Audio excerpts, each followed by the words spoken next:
Hey, it's Chuck. Today, the big picture. Let's get it. And I don't think he's going to throw the ball as much as he thinks he's going to throw the ball now that Chip Kelly's on board.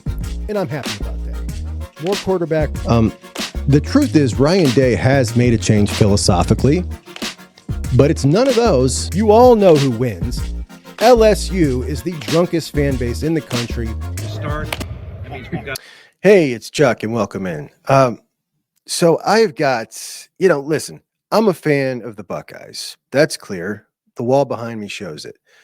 I don't need to be objective. I am. I think I'm very objective, as much as a guy who is a diehard fan can be objective. Obviously, I come at things from a certain perspective, and that is I always want the Buckeyes to be the best at everything. I want the Buckeyes to have the best coaches, the best players, and sometimes being a fan clouds my judgment on things. But sometimes I think I'm spot on. And I know that if you've been following me in the 2 months since I started this show, I may come off as someone who is incredibly positive about Ohio State all the time. I'm not. I just can objectively recognize when things are going sweet, and things are going sweet. And I put down my show notes every day, how I want to talk about things, the basic order of how I want the show to go in. I want to hit on this segment, this segment, this segment. What's the theme, the general theme of the segment? And then I just kind of roll with that. Well, today I reviewed my show notes when I got done and realized everything was all over the place. It was all over the place and it was a mess. But I'm just going to roll with it. And I'm sorry if this doesn't turn out well. But I woke up this morning and I just kind of did a little review of the last 5 days. And then, like I often do, I kind of zoomed out and started looking big picture.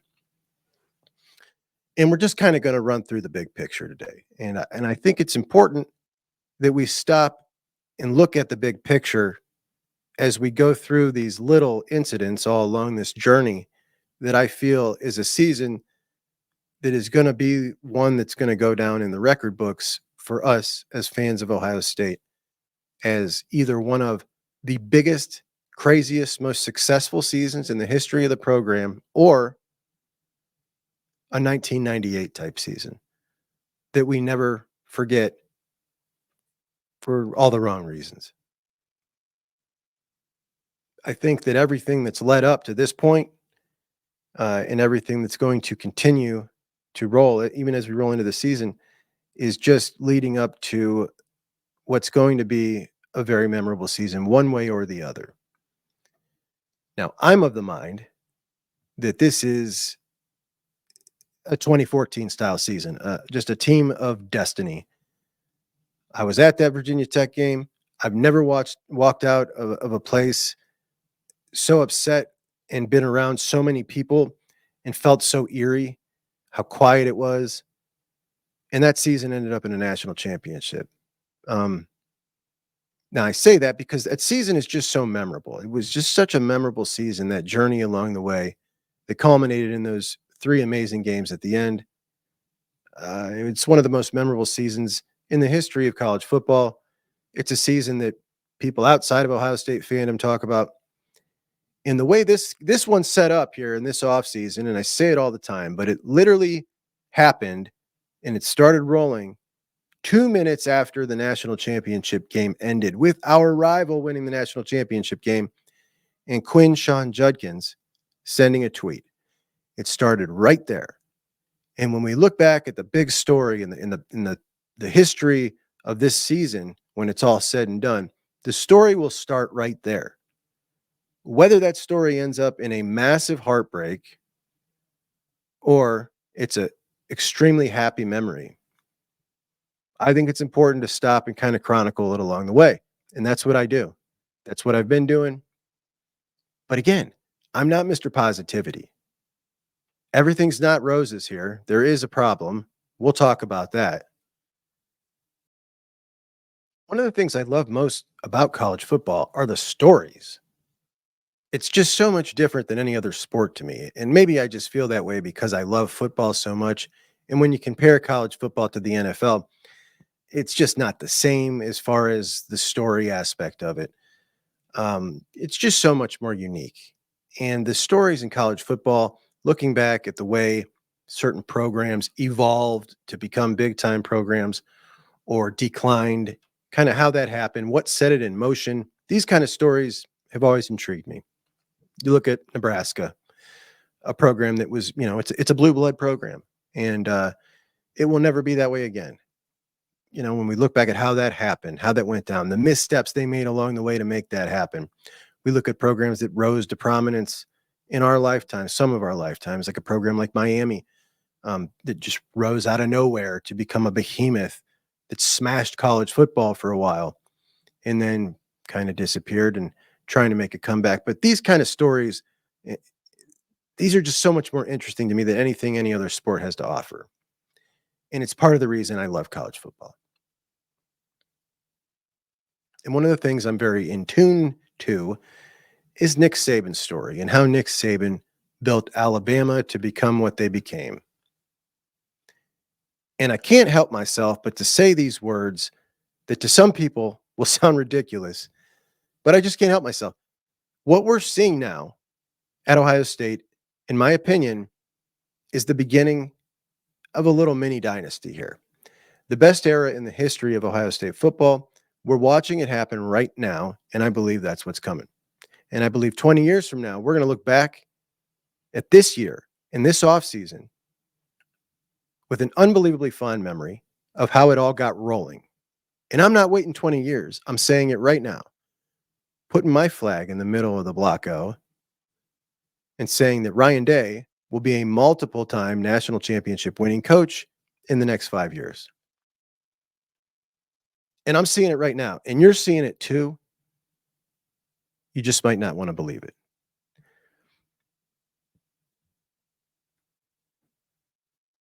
And I know you're going to say to me, you might have watched Nick Saban do it, and you might have said this is how Nick Saban did it, and this is what it looked like when Nick Saban started it. But Ryan Day's not Nick Saban, and I agree with you. Nobody is. But we've seen Kirby follow Nick's blueprint. Now, everybody wants to follow Nick's blueprint and tries to follow Nick's blueprint as far as assembling the organization and getting the momentum rolling. Very few can accomplish that. Kirby has accomplished that, but Kirby's not the coach Nick Saban was. And Ryan Day, he is the coach that Kirby is. Not yet, but he is. Kirby was not this Kirby after 5 years. Ryan Day has shown us that this offseason, that he's a man that just flipping gets it, man. The man gets it. Things are now clicking for him. He's so dialed in. And everybody's going to tell me, just focus on what's going on now. Why do you got to talk about what, people will get annoyed by this. And I understand. I get it. I think the last 5 days are another piece in this story that we've watched evolve. The last 5 days, we've just seen one little snapshot of the health of this program, the momentum of this program, and things we've never seen before. The hiring of Carlos Loughlin is one. Now, what an absolute masterful job by Ryan Day, identifying this man, then pulling him away from one of the top 5 hottest programs in college football, and from the guy that gave Carlos Loughlin his big break. That was a tough task. And Carlos Loughlin is such a good dude, such a loyal dude, that he wrote 50 handwritten notes to everybody in that facility, thanking them personally for what they meant to him and how much he enjoyed his time. And I'm certain how hard this was for him to do this. So that's the type of guy we're talking about when we talk about Coach Locke. A loyal guy. And Ryan Day just took him away from the hottest coach in college football, the one everybody wants to talk about, Mr. Dan Lanning. Stole his dude, the dude he was loyal to. Masterful job. London Merritt, TJ Alford, absolute beast. Sign him up, buddy. Sign him up. Ohio State, 2 kids in Georgia's backyard. Dez and Deshaun from DePaul Catholic in New Jersey considered Penn State leans. Now, we'll talk to Dez tomorrow and find out if that was true, that he was a Penn State lean. But we're going to see how that all shook out, because it sure looks to me like Ohio State has reached a new level that when that call comes to a recruit and they say, listen, here's our situation. If you want in, you need to act now. That these guys are saying, Let's do it, coach. The competitive ones are anyway, the ones we want. And that's how it was at peak Bama. And that's how it is at Georgia right now. And that's how it is at Ohio State. And so at the expense of sounding ridiculous and taking a whole bunch of crap from people, particularly if I turn out to be very wrong on this and Ryan Day flames out and all this momentum turns out to be for naught, I choose to stake my flag right now. Because I think it's important to capture the big picture and the big moments that we're experiencing along the way on this journey of this season that I think we can all agree, no matter if it turns out that I'm right or if I'm really wrong, there's no way this season will ever be forgotten. It is so unbelievable, the stories that have happened to get to the point we're at now. I went through a checklist of all the big stories, any one of which would have been the story of an offseason. And we have like 12 of them going into this year. 12 of them. And they just keep adding up. And I really think that win or lose the national championship, this season has a chance to be the most memorable in the history of Ohio State football. I don't need to tell anybody watching this show that. And I don't need to tell any of you how excited to be, because you guys know my audience is the most knowledgeable audience in Ohio State football world. There's no doubt about that. And I don't say that to sound like it's got anything to do with me. It doesn't at all. What it means is if you're watching this show, it means you've already watched every other show. I'm new. I get it. I'm a nobody. You've already consumed all the information. You're that tuned in. And this is just a throw in for you. And I don't feel bad about that. I'm happy with it. If you like me, you'll keep coming back. But I get the score, man. I understand the deal. You guys already have seen everything. You've already watched this show, that show, this show, that show, and you're tossing me on afterwards. So you're more in tune than anybody else. And that doesn't make me feel bad. I appreciate it. I'm so happy you're watching. And I think that we're the ones that are going to enjoy this the most when we see this unfold, because we took the time to stop and really kind of look at this along the way. And really, how often can we talk about the same things or watch the same story on every same show? So now all that may seem extremely hyperbolic, but keep in mind, we've just seen the most memorable offseason in the history of college football at Ohio State. That's not hyperbole. Nothing like what happened at Ohio State from the time Quinshawn sent that tweet until now. Nothing compares. Nothing. And not many things could, because there was no transfer portal till 3 years ago, right? So your most memorable offseason or most active offseason is going to have only been in the last 3 years since that transfer portal existed. Free agency was never a thing before. There were transfers, but not like this. And Julian Sayin and Will Howard and Caleb Downs especially, they really add to that story. And so does Seth McLaughlin, a guy that, we know his story. We'll talk a bit more about it later. But that's just from a human interest perspective. That's an incredible story. This guy, that embarrassing performance in front of the country, and it happened against our rival on the way to them winning a national championship, is now on our team. I mean, that's an incredible story.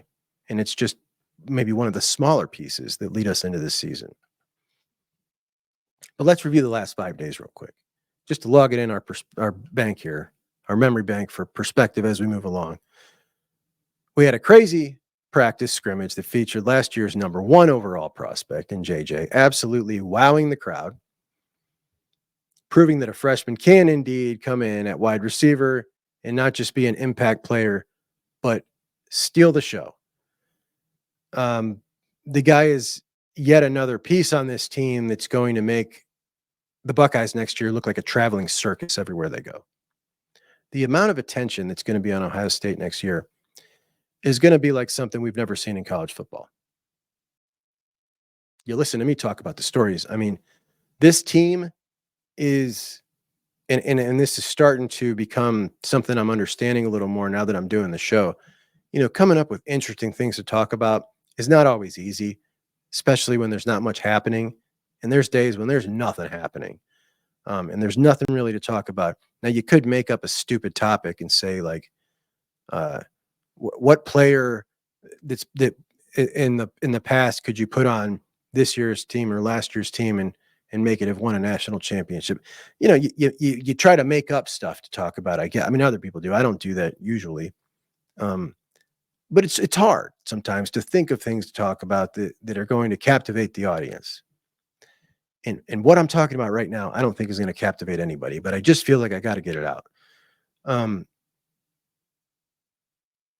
But next season, those Buckeyes, man, next season, those Buckeyes are going to be so overexposed that the rest of the country is going to be sick of hearing about them by week 2. Every major media outlet, every big time writer, it's going to be like a traveling circus. The stories that you can get off of this team are going to be ridiculous. And the best part from their perspective is win or lose, it's a massive story. Whether they're performing great or whether they are underperforming, it's a massive story. The returning senior, I mean, we don't even need to go over it. We get it. But the stories that they have to tell, it's an absolute dream for the media guys. And the team is going to be so oversaturated. No doubt about it. And JJ is going to be a massive part of that story for them, from their perspective. For me, I mean, JJ's a big story, but it's not the biggest story to me. It's not even close, though it is incredibly historic. And that's the thing. It's so historic, but to me, it's not even in my top 5 most interesting things of the season. Like, it's very interesting, but it's not as interesting as what Chip Kelly's going to do, is how this quarterback battle is going to play out. Is Justin Fry going to screw this up? It's a big concern, guys. I think the line's going to play better. Just on getting older, I think they look really good right now, and they're playing together. And we'll talk a little bit more about the line and Justin Fry later. Can this defense be the best defense in the country? All of those things are more interesting to me than what JJ is going to do, because it may sound silly, but I already envision what this guy's going to do, and I think you do too. He's just going to be on par with the great receivers we've seen, and he's going to do it year 1, which is an incredible story, but it seems like a foregone conclusion to me already. He's just that good. I've accepted it, and nothing's going to surprise me at this point, I guess. Like, the surprise and the shock for me has already worn off. That's what he is. And that's saying something. That's incredible. But there's a whole lot of question marks that to me are much more interesting as we move into the season. And the fact that he can do this on this roster is incredible. The roster is so deep. This roster is one cycle away. It's almost there right now, but it's definitively one cycle away from being identical to a peak era Nick Saban Alabama roster with just one deficiency. And we'll get to that when we talk about offensive line in a minute.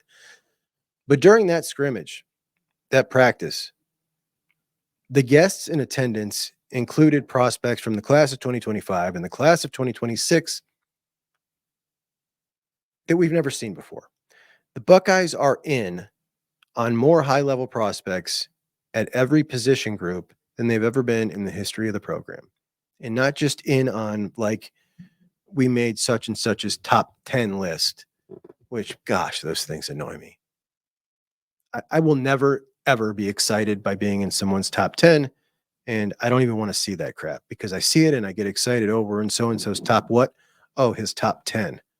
Okay, listen, if we can't make somebody's top 10, but we are in on a lot of these dudes, and I'm talking serious dudes at a lot of different position groups. And they were in there, stacked in, watching that practice, watching a freshman ball out. That's good for business. That's good for the recruiting business. And they were standing shoulder to shoulder with a bunch of Buckeye NFLers. And that's something else we've not seen at one of those. Not that number. I mean, they piled in there. And the one thing they all got to see was a team that just made them say, wow. The talent on this team is insane. And they're standing next to, shoulder to shoulder, these 2025 and 2026 prospects with Marvin Harrison Jr. Ryan Shazier was there. I mean, it wasn't just guys from the last couple years. It wasn't just JSN. It wasn't just Chris Olave. We're talking the older guys were there too. And the excitement around this team amongst those recruits and amongst the old players, everybody sees it. Everybody sees what's going on here. And being in on so many of those top-ranked 2025 and 2026 guys shows us the continuation of what we've seen since Saban retired. Everybody tried to get a piece of that because everybody knew Alabama was going to drop back. Nobody did. Florida State got some of their transfers, but all that momentum, all that Alabama-ness did not spread out to LSU and Texas and Ohio State. Ohio State copped it all. Ryan Day identified what was happening, and he had an opportunity, and he pounced, and he and Ohio State put themselves in that position. He outworked LSU and Texas and Georgia. He got some momentum quickly, and the perception that Ohio State was the it school became the reality. And you see it right now in the 2025 and 2026 guys. And if you guys, I mean, I know you do, but I talk to a lot of people from a lot of different schools throughout the course of the day, and they're not recognizing what's going on here. And I argue with them a little bit, but then I just say, you know what? They'll see. They'll see. Because these things bear fruit. This will all bear fruit. There's no doubt about that. We've watched it happen. I think it's important that we recognize it and just kind of chronicle it. We've watched it happen. But normally, it takes a national championship to get this kind of momentum, and we've got it. And the funniest thing is the momentum that the national champions got is quite the opposite. But what Day and the staff have done has been masterful. Bringing on Sam Petito was masterful. Bringing on Chip Kelly, a stroke of luck, obviously, but masterful. Empowering OG Walt and everything he's done on the defense, masterful. Working on that NIL, because Ryan Day can take credit for a lot of that. Because today that has now become a priority for a coach of any college football program, is to make sure his program's NIL is pumping. And he did. And he deserves credit. Now, there are other reasons that happened as well. The loss to Michigan certainly helped. Gene Smith stepping back certainly helped. He was holding a lot of that down. But Ryan Day put in work. Developing the culture that he has been absolutely unbelievable. I talk about it too much. I get sick of saying it. I'm sure you're sick of me saying it. But it's a big portion of the reason that those seniors came back. Obviously, there are other reasons, but that's a big reason. It's a big reason because it's a great place to be. You heard Seth McLaughlin say it the other day. Seth McLaughlin from Alabama comes to Ohio State, and he's blown away by the culture, how nice everybody was, how welcoming they all were. And some people make fun of the slogan like tough love and things like that. Now, I may be somebody at times, okay? I may have taken a knocker or swipe at that. I mean, we are talking about football after all. But when you really take a step back and look at it, we're talking about relationships that these guys have to live with and a culture that they have to live in for 12 hours of every day of their lives for the next 3 and 4 years. We certainly want that to be the most welcoming, comfortable place for them, right? We've all worked jobs where we can't stand the people around us, but we stick it out because we need the money or we need the career move. These guys are at a place that they enjoy being at, and you don't get that many people to come back as a senior unless you develop that kind of culture within your program. And it starts with who you recruit and who you hire, and Ryan Day has done a great job. And that's to be commended, and he's fielding a team full of players personally I'm proud of. I mean, when you look at these guys, and again, I talked to London Merritt last night, they're just different than a lot of prospects we've seen in the past over college football. There's a lot of, and I was a bonehead at 17 and 18 years old. Ryan Day wouldn't have recruited me for, let's just say I was a 5-star. He wouldn't have wanted me because I was an idiot. I was arrogant. I was cocky. I talked to adults. I had no respect. I'm exaggerating. You get my point. London Merritt, Eli Lee, Tarvis Albert. You look at them at that age, and granted, these guys at this level now, coming up when they're that high recruit, I mean, they just seem to have a different thing about them now, where they have kind of their life goals mapped out for the next 5 years, and they're so much more mature than I think my generation was at that age, particularly when they're in the position that these young men are in, where they have this massive opportunity in front of them to get to the NFL, and they have a lot of help. But it's just different. Now, they're not all like that. I mean, I listen to a lot of kids talk that go to other places. They're not all like that. Ryan Day is getting the best of the best, and it's something to be commended. And when you see how they mold the guys when they're there, then you get to listen to guys like Emeka and Trey talk on their way out soon, right? You get to listen to them. You hear them come in, they sound like London Merritt, TJ Alford, and Eli Lee. You hear them leave, and they sound like a 28-year-old who's married with a career and a couple of kids at home. That's how Emeka and Trey sound. And these guys got to live in that culture for 3 to 4 years. And I want it to be a place that they love. And it certainly is. And you see that from the seniors that came back. There's no amount of money that's going to be able to be offered to them to keep them from going to the NFL if the environment isn't a great place to be. And it is.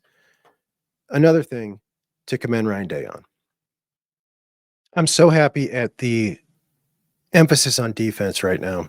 When we look at this defense and we look at the recruiting, with 10 recruits now in the class, it's so defensive heavy. And we look at the defense now, staying ahead of the trend in college football has always been a great way to be successful. And defense has been lacking throughout college football. Putting an emphasis on defense is the absolute right way to go now. And I love the momentum that the defense has. We got the right people in place. We got the right pieces in place. And I would love for someone to tell me, because I've not really looked at this, but how many guys on the Ohio State 2 deep right now are not going to play in the NFL? This roster on the defense, there are so many NFL players. And that's why, when I talk about peak era Alabama roster, when they would just have, every year, the new starting corners. Oh, yeah, it's another NFL corner. That's what's going on here at almost every position at Ohio State. We look at two who a lot of people thought were not very good linebackers in Tommy Eichenberg and Steele Chambers. They're both going to play in the NFL. Not so many people for Tommy, but for Steele, a lot of people couldn't stand Steele Chambers. We heard about it a lot last year. They wanted C.J. Hicks. Steele Chambers is going to be an NFL draft pick. Steele Chambers is going to make an NFL roster. How many guys on the roster now, 2 deep on defense, are not going to play in the NFL? It's wild, guys. It's wild. And I talk plenty about the recruiting crown. I hear a lot of people say to me, why do you care? You focus too much on that. And it's true, maybe I do. But I've had a lot of conversations now with a lot of recruits in the class of 2025, and it's a common refrain. They want to be part of that. These guys are coming to Ohio State because they're the best of the best. They think they're the best. They know they're the best. They want to be part of the best, and they're going to Ohio State because of it, and they want to be part of the best class in the country. And the guys in 2026 will see that and want that too. It meant something to Nick Saban. It meant something to Urban Meyer. It meant something to Kirby Smart. It means something to me. And it means something to me because it means something to those guys. And once that momentum starts, it rolls. We've seen it happen. Deshaun Stewart, new safety commit, he was not in town this weekend with his teammate, Des Jones. I love that these guys are teammates. that are coming to Ohio State together, and they aren't just teammates. Deshaun told me they've known each other since they were in diapers. Very close friends, and they're both on the leadership council at DePaul Catholic, which is something I'm sure adds a little extra to their evaluations for the Buckeyes right now. These are solid young men. And I absolutely love to hear that. Deshaun Stewart is the first Buckeye signed in the secondary by safety coach Matt Guerrieri. He was originally offered by Walton, but Guerrieri kind of took over his recruitment. Guerrieri was in New Jersey in January, and I'm anxious to talk to Deshaun to see how that went with Guerrieri. We don't know Guerrieri too well. I want to hear Deshaun's opinion on him. But Stewart's another big body safety. It's 6'1" or 6'2", about 190 with a big frame. Looks like he's going to get up to 210. And another one of these guys, when you watch his film, man, the dude loves football. He's an excited football player. He makes a hit. He's fired up. And I can't wait to see this kid in action. Cody Haddad is another one. The other couple of safeties that we're in on ranked considerably higher with Trey McNutt and Fahim Delane, number 1 and number 2. Jonah Williams, who's 247 Composites, number 1 rated linebacker, but being recruited to Ohio State as a safety. When you look at those guys, and then you look at a guy who's ranked considerably lower by the so-called experts in Deshaun Stewart, it just tells us how much Jim Knowles really loves this kid. And I'm always going to trust Jim Knowles' evaluation in the Buckeyes more than a recruiting service, because the Buckeyes are going to invest a lot of time in a coveted scholarship number to these guys. So Knowles is a safety guy. If he says this is the dude he wants, this is the dude I want too. When we talk about Deshaun, and it reminds me, of a guy like Eli Lee. A lot of similarities there. Eli, also not the highest ranked guy by the recruiting services, but Jim Knowles and James Laurinaitis, they want him. And it also starts to build a relationship at Hoban, and that relationship has been lacking. And same thing at DePaul. Ronnie Hickman, also from DePaul. But 2 kids out of a Catholic school in Jersey, and there's some good football being played over there. Establishing those relationships is key. The staff wants safeties in this class, quite a few. So this is not going to affect Fahim Delane or Trey McNutt. Jonah Williams, I don't think there's ever been a great shot to pull him out of Oklahoma. He seems really fixated on Oklahoma. Cody Haddad from St. Ignatius is a guy I really want bad. He decommitted from Wisconsin, has since been crystal balled to the Bucks. I think he'll be in the class pretty soon, and I'm ecstatic about it. This guy's a football player through and through, with an NFL grandfather on his mom's side and a father who played in the NFL as well. A St. Ignatius guy who loves football and cannot stand the recruiting BS. A kid that absolutely loves to hit. Some people are not thrilled because he's a little lower rated. They don't like it when we sign guys ranked in that area. But the same people get very irritated when we lose to Michigan and say things like, we don't have enough kids who understand the rivalry. You cannot have it both ways. I love guys like the Cody Haddads and the Eli Lees, who are beast Ohio football players who may not have those extreme measurables, but they absolutely love football. They love the Buckeyes, and their tape shows that they are very good football players. And Eli has a lot of the measurable. Listen, I just want to point out and put that into context. That video I posted the other day of Eli Lee, that squat video, Eli Lee, when he walks into Ohio State, keep in mind, this guy's 17. He is going to walk into Ohio State working out with the linemen. The number of linebackers we've had in the history of this program that are as strong as Eli Lee is right now, as a 17-year-old, you can count on one hand. 530 pounds, 7 times under the squat rack is something we have only seen very elite linemen be able to do. And I'm talking about ass to grass squats. We see a lot of these videos with guys squatting 600, a three-quarter squat. And if Eli Lee was doing a 3/4 squat, he probably could have thrown another 150 on that bar. It's that much of a difference when we're talking about going past parallel on a squat. Not even close. Eli Lee is one of the strongest 17-year-olds I've ever seen in my life. And he's fast, and he hits, and he loves football. So does Cody Haddad. And we used to field teams with 80% Eli Lees and Cody Haddad's. And those teams did damn well. You absolutely got to have space for guys like this on an Ohio State Buckeye team, or you lose the entire identity of Ohio State football. And yes, we have the number one safety in the country in the state of Ohio. Are we going to get him? Trey McNutt, man, I don't know. A lot of people seem to think we are. I definitely think that Fahim Delane is a more sure thing than Trey McNutt in this class.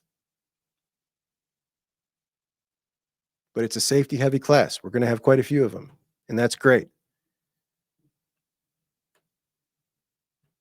Dorian Brew, is he going to be a corner? Is he going to be a safety? I don't know, but I sure want him. I know Texas is a really strong contender here. He may end up being with them. He may end up being at Texas. And I think that the sheer number that are coming in the secondary is making people think, we're taking these lower end guys first, the lower ranked guys first, that it's going to scare off the guys at the top end. There could be something to that. But if you are the number 1, 2, 3, 4 ranked player at your position in the country, like the guys we just talked about, and Dorian Brew, Fahim Delane, and Trey McNutt, and you don't want to come in and compete with guys who you probably think you're much better than, then what's that say about you? I don't know, man, but I can tell you this. Deshaun Stewart, who's ranked considerably lower than those guys, he wants that smoke. And I want that dude for sure. Cody Haddad wants it too. I think Fahim Delane is going to end up in the class. I think Dorian Brew is going to end up in the class. The one I'm most unsure about is Trey. And that will be absolutely devastating to a lot of us. But, there's something about the way Trey's handled his recruitment that just makes me feel like, man,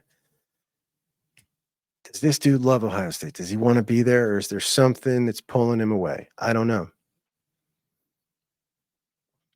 Man. I'm rooting for it, though. I love Trey McNutt. I absolutely love his game. I love his attitude. I love the way he plays. So I don't know what Trey's going to do. But I do know that the current defensive personnel is second to no one in the country. In the class coming in, we got a new tradition of Silver Bullets going on again. The Silver Bullets have been reborn, and I love the new push for defense. It's fantastic. Hey, it's Juck, and MyBookie has some free cash for the Juck on Bucks audience. Open up an account today at MyBookie, and we're going to get a 50% deposit bonus of up to $1,000 in free bets with the promo code JUCK. If you're new to sportsbooks, this is a good one to start at. And if you're an old vet, they got everything we want. It's very simple to use. You can pull out your winnings instantly, and they have an extensive selection of wagering options, including straight bets, parlay bets across sports, odds boosts, and even free plays pop up every now and again. If you like props, they got a whole slew of those, and these guys even got a casino over at MyBookie. And to let us try that out, they got a $10 casino chip with our promo code JUCK. I like to bet some basketball during the tournament for a little bit of fun. I go a little heavier during football season, but no matter what your sport or your favorite wagering option is, you can find it at MyBookie. So open up your account today at MyBookie with the promo code JUCK, because betting is fun, but betting with somebody else's money is even more fun. Check them out. Deshaun Stewart's teammate, Des Jones, really good-looking receiver that's probably going to play in the slot at Ohio State. Heartline loves this dude. Unbelievable kid, man. The guy catches everything.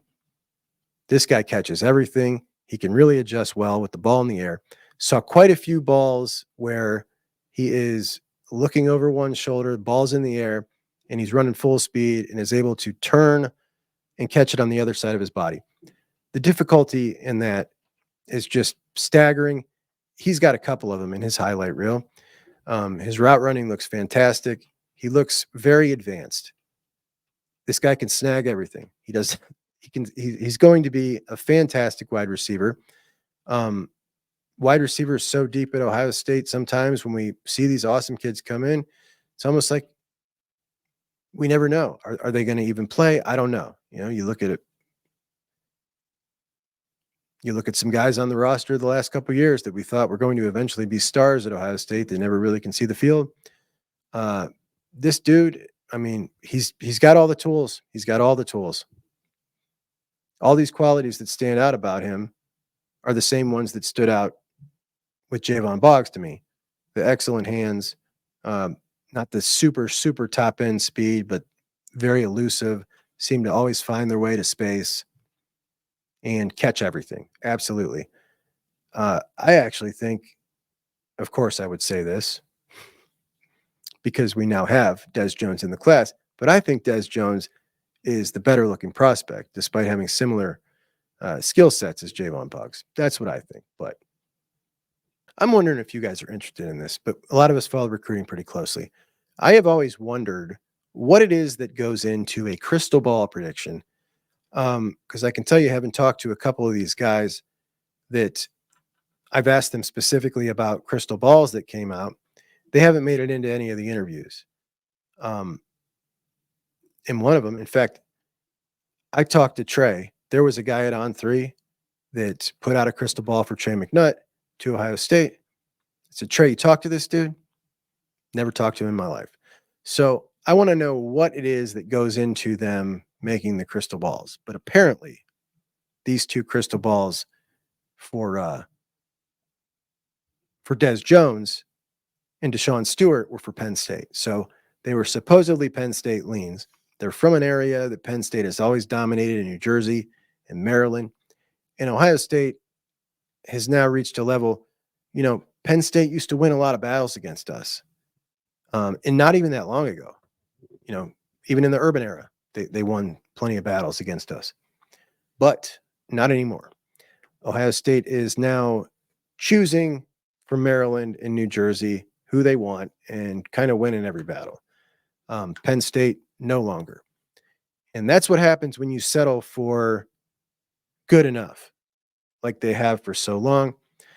I want to talk to a Penn Stater. Penn State interests me. I want to talk to someone who follows Penn State very closely, who's a fan of Penn State, and kind of pick their brain, because Penn State, for the longest time, I felt had the ability, if they demanded more, to be right on the level with Ohio State, just a tick below.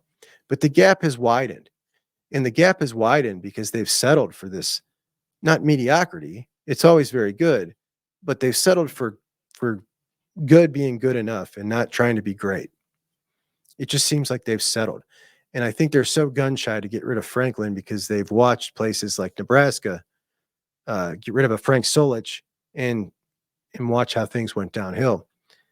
But Penn State, they have a whole lot more in-state talent. They have more in-state talent than Michigan in most classes. They didn't last cycle, but they usually do. This upcoming cycle, they have a lot more than Michigan.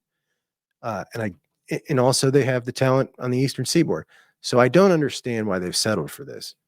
But I'm curious to know if you guys are as interested to know what the Penn State folks and supporters feel about that program settling for this mediocrity.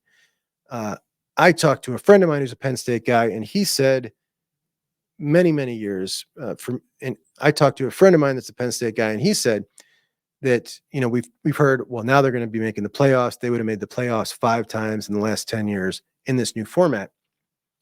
He said, so what? We're going to get to the playoffs and we're going to lose. And that's my view on it as well. I don't know how this, I don't know how people are going to view making the playoffs. If that's, are you going to hang a banner for making the playoffs like you do the Final Four? I suppose there's plenty of teams that'll really celebrate that. That's not going to be celebrated at Penn State if you're talking about a team that's going to make it 50% of the time. Making the playoffs is not going to be good enough. So they're going to have a shot at the dance, but they're just never quite good enough. And they seem to accept it. But enough about Penn State.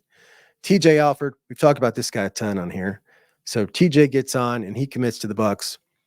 Perfect linebacker for what they want to do. And he was the number one priority for Laurinaitis. And we all said Laurinaitis is going to be an excellent recruiter. And sure enough, he goes and gets his number one priority target his first time out of the gate. not being talked about a ton because I think we just expected it. The guy's excellent. He's excellent at everything. He's just an excellent guy. And he's going to be an excellent linebackers coach. If he's not already, he's on his way. We see the improvement from CJ Hicks. And, we're talking about CJ bursting out of his mediocrity or getting things down to unleash his full potential. James is playing a massive part in that. And CJ, wow.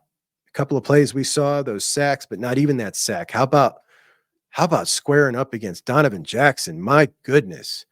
CJ lifted him up off his feet. Now, Donovan did not play that perfectly. He stood up a little too quick and got caught out of losing his leverage. But Donovan Jackson is a massive man. And CJ Hicks, there is a still photo of both of Donovan's feet off the ground. Wow. CJ Hicks is a powerful, impressive man. And James is going to get him ready. And I thought that by now, Sonny would be getting all those first team reps. And CJ's holding him off. Now, it's interesting that we have the two freakiest athletes on the team, I think, fighting for the same position. It is interesting. And I'd sure love to see them on the field a lot together with Cody Simon.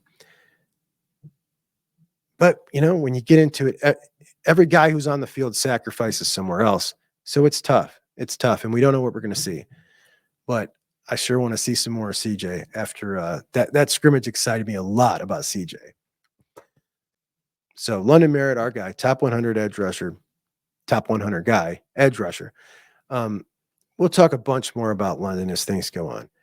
But the class as a whole now has 11 commits, right?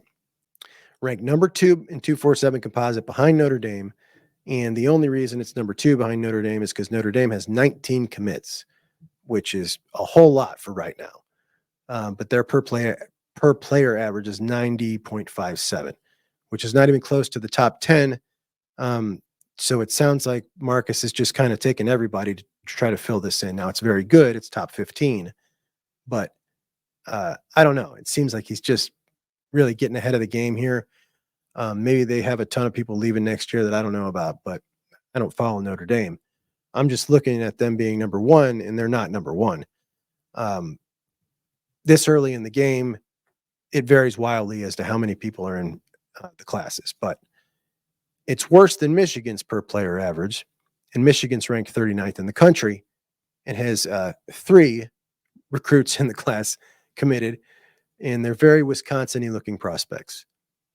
Some of the blue guys told me just the other day in the comments that I am over-exaggerating how far they're going to fall after losing 44 of their 85 scholarship players. Their entire starting offensive line, a legendary quarterback, legendary running back, and they're now led by a first-year group of 5 caliber coaching staff. Really, we don't need to look any further than Las Vegas to see the consensus on the Michigan program. It's bad. We could also look at what the parents and the players are thinking about the program. They don't want to come. They know that there are probably sanctions coming, and who in the world would want to sign up for that? And those sanctions are thanks to a guy that they have embraced as a hero in their program. So congratulations on embracing that idiot as a hero. I can just tell you that if that had happened in Columbus, you need to look no further than Terrell Pryor to see what happens when a player embarrasses the program.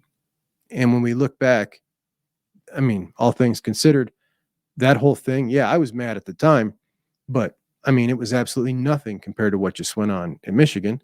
And they've embraced this guy, this dork, just a dork hanger-on, as some kind of hero. It's astounding. It's appalling. But there you go. Have fun with your 3-man recruiting class because no one wants to come to your school while you embraced it and laughed like a bunch of clowns about what that idiot did.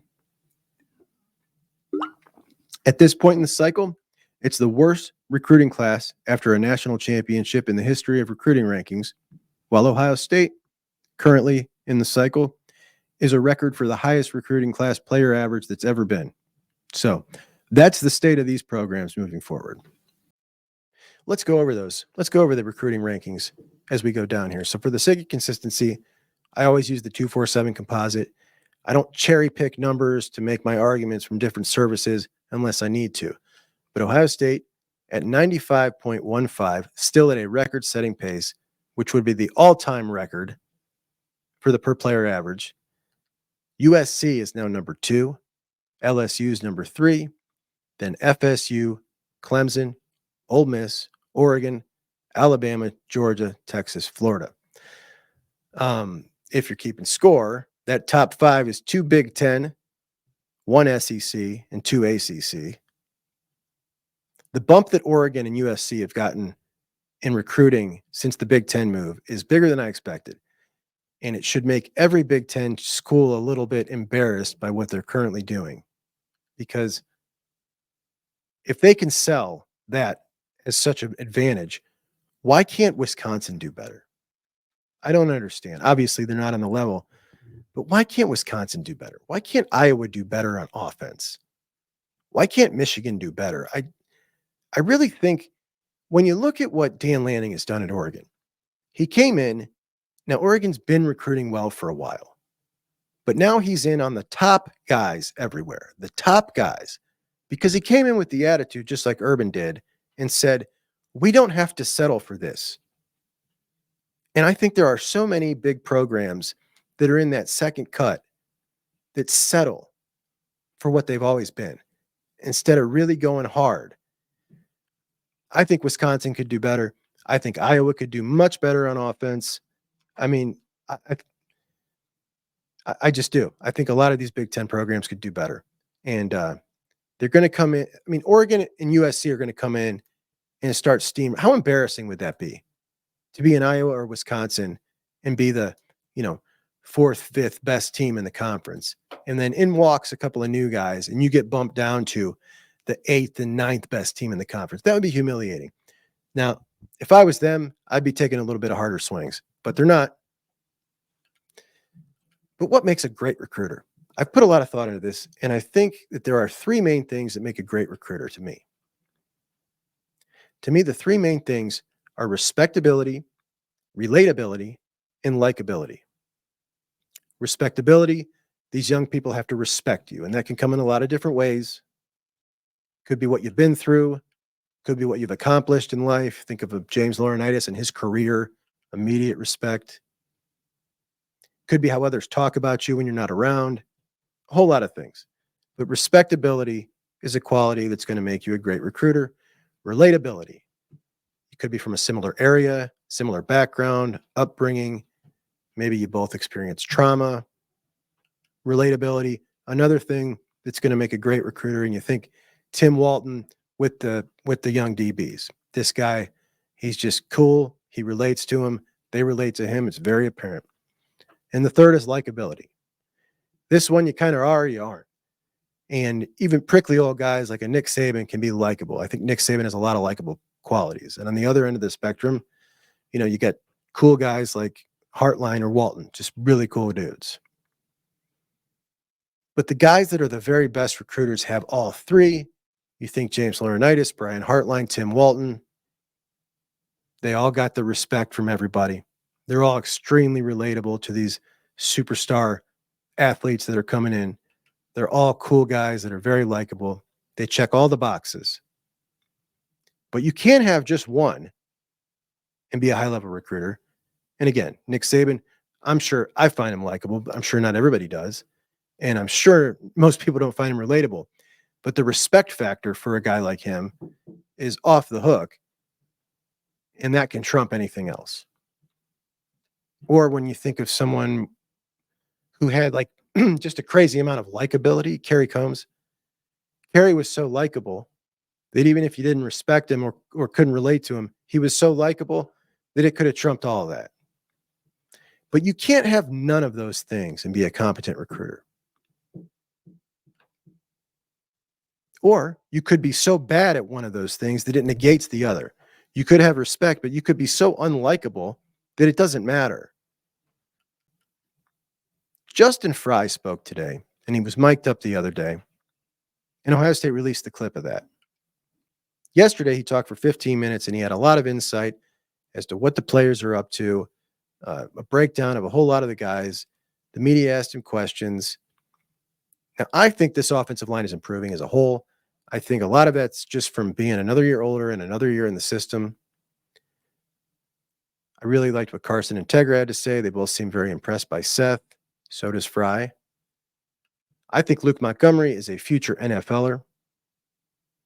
Now, I got to admit, I had not heard much from Fry before. I can't remember the last time we've heard him speak in a 15-minute interview. If it was recently, I missed it. But when I talk about the three things that a coach needs to be a good recruiter, and we look at how many misses offensive line has had, this guy doesn't seem to be able to get it done at the level that it should be and at the level that his peers are getting it done at Ohio State. We know that. And I'm trying to figure out why. Now, we know that great offensive linemen are more scarce than great wide receivers or great DBs. So they're harder to find. They're more scarce than even great quarterbacks. There's only 2 or 3, and sometimes not even that many, in every class that are those wow guys, the Brandon Bakers, the Jordan Seatons, the David Sanders Jr.'s. And to get those guys, because they're so rare, you have got to be extremely respectable, extremely relatable, and extremely likable.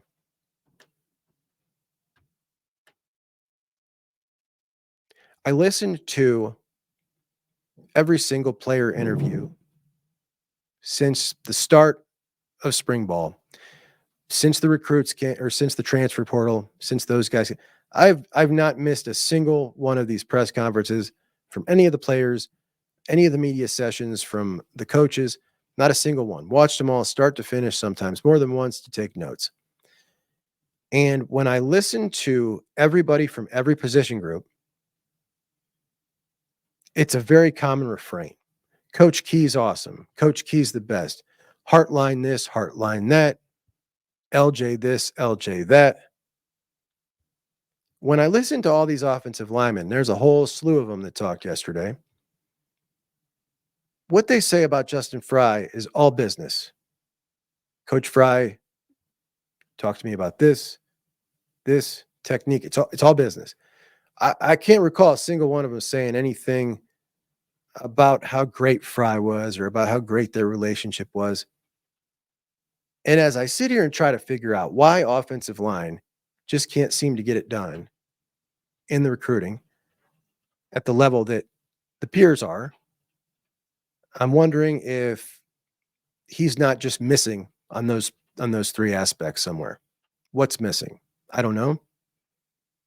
I certainly don't like to call somebody I don't know not respectable, relatable, or likable. But I do believe that those are the 3 major categories, and you can fit a whole lot of things into those. But those are the 3 major categories you need to be a great recruiter. And it certainly seems like he is missing in some of them. Is he not relating to these guys? I don't know. When you listen to him talk to the reporters, does he seem relatable and likable and respectable to you? You can be the judge for that. I'll leave my feelings to myself on it, but he's not getting it done in recruiting.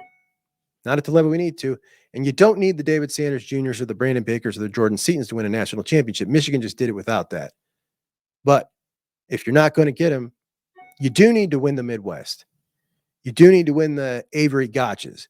Avery Gotch out of Michigan, Bill Kurlick said the other day, is probably going to come down, even though he's a Michigan State lean, to Michigan and Ohio State. And I think he's a Michigan lean. Those are the ones you got to win. He's got to bat probably 90% on those type of battles. Now, I saw Avery Gotch is really liking Sharon Moore. When you are committing to play for a position coach, particularly in the offensive line, you're dealing with that coach a lot. There is so much that goes into offensive line development. And, buddy, you got to be likable and you got to be relatable to get that commitment. And a guy like David Sanders Jr., when that gap is so slim, That gap is so slim between an Alabama and a Clemson and an Ohio State for a kid like that. They're all going to offer him the same money. Well, not Clemson, but you know what I mean. When all things are equal, the gap is so slim. And I don't think anybody's going to call Justin Fry a developmental whiz. So if you're not a developmental whiz and you're not a great recruiter, are you the best guy for the job at Ohio State? We've whined for a long time about crappy recruiting at the offensive line position at Ohio State. It's been through a couple coaches now. Now, Stud, everybody hated Stud. Stud recruited better than Justin Fry. This is not an opinion. It's not debatable. We can look at the rankings. Stud recruited better than Justin Fry has so far. I don't know if this is the guy for Ohio State, but I do know that Ryan really believes he is. And Chip Kelly seems to me that it would make sense that he adds an extra layer of insulation for this guy as far as losing his job. I guess when we talk about the things we're concerned about this season, I'm not as concerned about the offensive line as I was going into the spring. I think it's a lot better now. I think I see that these guys are really coming together. I listen to them talk, and everything sounds better. In the scrimmage against the defense last year, in that student appreciation scrimmage, it was a totally different story. Now, the defense won this most recent one, but the year before, they really whooped on them. And it was better this year. So I just think that extra year of maturity and being in the system, they've gotten better. How much of that do I attribute to Justin Fry? Well, seemingly I'm kind of souring on him. So probably I'm going to say not much, but take that with a grain of salt because I'm souring on him. And when I talk about everything that the Buckeyes can do this year and everything I think they're going to do this year, he's the one coach on this staff that makes me really nervous. Because if his unit, listen, his unit is the most important unit on the team. And we're trusting the most important unit on the team, not we. Ryan Day is trusting the most important unit on the team with this guy. And that makes me uncomfortable.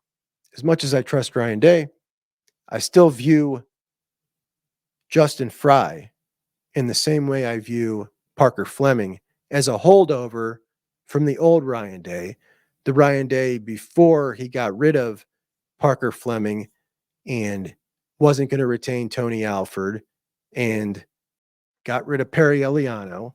When I say got rid, some of these guys, just the contract expired, but that's him getting rid of them. Okay. He doesn't need to fire someone to get rid of him. But we saw him essentially let Alford, Perry Eliano, and Parker Fleming walk. That didn't happen with Justin Fry. And I am looking at Justin Fry and thinking, is this the last holdover from Ryan Day before it clicked for him? And I'm hoping it's not because that's his buddy. Now, we know their history. They go back a long, long way. Parker Fleming was his buddy too, and he let him walk. But Parker Fleming was so incredibly poor, there was absolutely no chance he could have let that guy remain on the staff and retained any kind of respect and retained any kind of respectability from anybody because it was that bad. And Justin Fry has not been that bad. And he did land Carter Lowe. But if Carter Lowe was a North Carolina prospect, does anybody think Carter Lowe would be in this class? I don't. And if you do, I don't think you could say that with any kind of certainty. But I worry that Justin Fry is the last piece on this staff that's a holdover. And it's the one thing I'm concerned about. So while I sit here and wax on about all the wonderful things we're seeing, I think it's only fair that I point out the part that concerns the hell out of me. And it's not quarterback. I really believe that Chip Kelly is going to run an offense that is going to be conducive to either one of these guys they pick. to accentuate their strengths, put them in the position to succeed, because he schemes for his players, his personnel. He doesn't say, you're going to do what I do. He does what they do best. And there will be a time where one of those guys has to win a game, a big game. There's going to be a time. And when that time comes, when it's an absolute must-have, they are going to be 12 games into that system. So our predictions now mean absolutely nothing because they are going to have so much experience by that time. So to say I'm looking at these two guys now and do I have any faith that they're going to be able to win a big game? If it's all on them, if it's a drive at the end of the game, it would be ridiculous to speculate on that. We have no clue. But we can say they're going to have an entire year of experience under their belt, a full regular season, by the time that they are called upon to have to win that game that is an absolute must-have, a must-have win that is on the quarterback's back, a game-winning drive. They're going to be an entire year into this system when that happens. So anyway, that's the one negative thing, I think. And I think it's only fair that I add that in when I sit here and go on about how great everything else is. So anyway, guys, I hope I wasn't too all over the place today. I will be talking to Deshaun Stewart tomorrow. Deshaun, absolute beast safety out of DePaul, committed one day after his teammate, Des Jones. And he grew up an Ohio State Buckeye fan from New Jersey. So we're going to talk a little bit about that. We're going to talk about his relationship with his teammate and now co-member of the class of 2025, Des Jones. And it's going to be a fun one. So tune in tomorrow for that. My conversation with Deshaun Stewart. And I will check you guys tomorrow. Chuck on Bucks out.